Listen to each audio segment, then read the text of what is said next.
Dari hasil tadi sudah jelaskan salah satunya bahwa memiliki kesimpulan baik apa yang sudah ahli jelaskan dalam persidangan ataupun dalam berita acara pemeriksaan bukti digital berupa rekaman CCTV. Saya sebutkan yang intinya bahwa tidak ada penyisipan. Iya, itu di apakah hasil analisis dari frame analysis. Oh, itu ya. hasil analisa. Frame analysis kita menganalisa frame per frame, artinya sangat detail dibanding kita menganalisa detik per detik.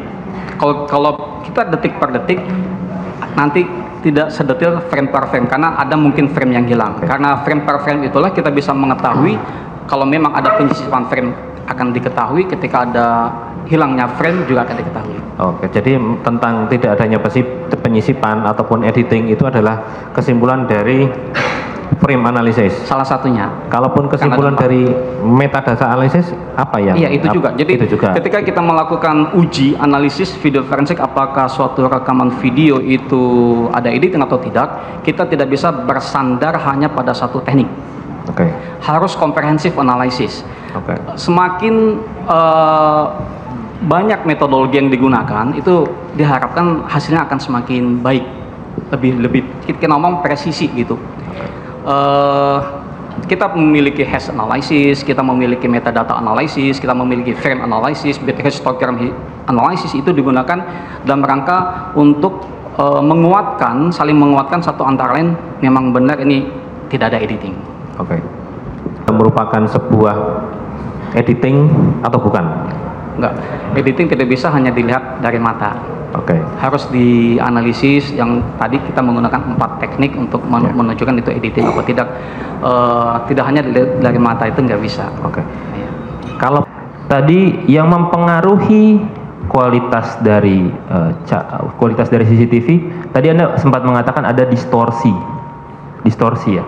Itu distorsi itu apa? Iya, kalau distorsi gambar, seringkali kalau kita belanja shopping, misalnya kita shopping beli celana, dikarenakan cahaya yang lampu kuning sejenisnya, kuning dan putih sejenisnya, seringkali celana yang terlihat hijau itu tidak hijau tapi coklat. Kita berapa kali ini hijau atau coklat, hijau coklat. Jadi distorsi itu mengakibatkan sepasang mata antara pihak satu pihak lain bisa itu berbeda, dan itu lumrah.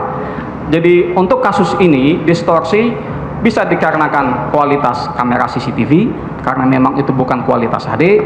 Yang kedua bisa juga dikarenakan jarak, karena itu jaraknya jauh, kalau makin dekat itu makin bagus, bisa kita eliminir distorsi.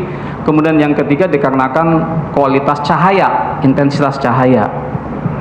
Untuk kasus ini sendiri, apakah distorsi itu bisa merubah kesimpulan Anda bahwa tadi adalah benda yang sama misalkan? Itu tidak? Tidak. Kenapa bisa begitu?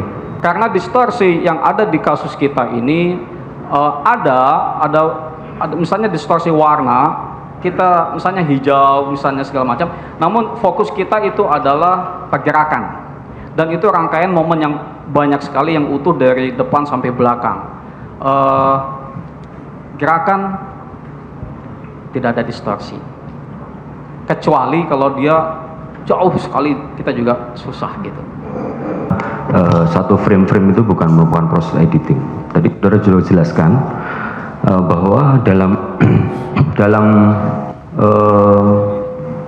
file-file itu tidak ada proses-proses penyisipan ya, tidak ada. Berarti asli itu filenya. Iya. Memang dalam terminologi forensik itu tidak ada istilah asli. Iya. Ya, tapi yang jelas itu tidak ada editing, benar adanya. Benar adanya. Yang tadi dibilang kalau misalnya 2 frame jadi 1, Iya. itu juga bukan editing dalam artian mengubah sesuatu, itu bukan. Bukan. Ya, ada namanya kegiatan enhancement. Enhancement itu meningkatkan kualitas. Gitu. Kalau misalnya awalnya resolusinya rendah, dibikin resolusinya tinggi. Kalau awalnya di situ kurang terang karena intensitas cahayanya kurang gelap, dikasih cahaya. Itu enhancement, bukan editing. Bukan editing ya. Bukan editing. Jadi tidak ada penyisipan ya, saya tegaskan lagi ya. Tidak ada. Tadi yang sudah dijelaskan tadi, tugas dari bagian dari tujuan dari digital forensik adalah membuat jelas ya. Mungkin bisa lebih spesifik kaitannya dengan tugas-tugas dalam pengungkapan suatu kasus. Ya. Jadi barang bukti itu tidak akan bermakna apa-apa jikalau tidak diperiksa dan dianalisa secara forensik. Ya. Dan oleh karena itu dibutuhkanlah suatu ilmu yang digunakan yang bisa untuk memeriksa, menganalisa barang bukti sehingga bisa digunakan untuk pengungkapan kasus. Dan ilmu itu yang dinamakan forensic science. Forensic science. Forensic science berkembang, ada namanya kedokteran forensik, kimia forensik, biologi forensik, toksikologi forensik, balistik forensik, dokumen forensik. Ada banyak sekali cabangnya, belasan hingga puluhan. Salah satunya adalah digital forensik. Di dalam digital forensik sendiri digunakan untuk pengungkapan kasus juga. Jadi kalau misalnya apakah di dalam suatu laptop ada data yang dihapus, contoh sederhana, kita bisa membuktikan oh ternyata ada data yang sudah dihapus. Jadi hal-hal yang memang tidak bisa dijangkau oleh umum publik. Jadi itu pengaplikasian sains dan teknologi yang butuh kemampuan khusus, pengetahuan khusus, software khusus, dan keahlian yang bisa menganalisis itu. Oke.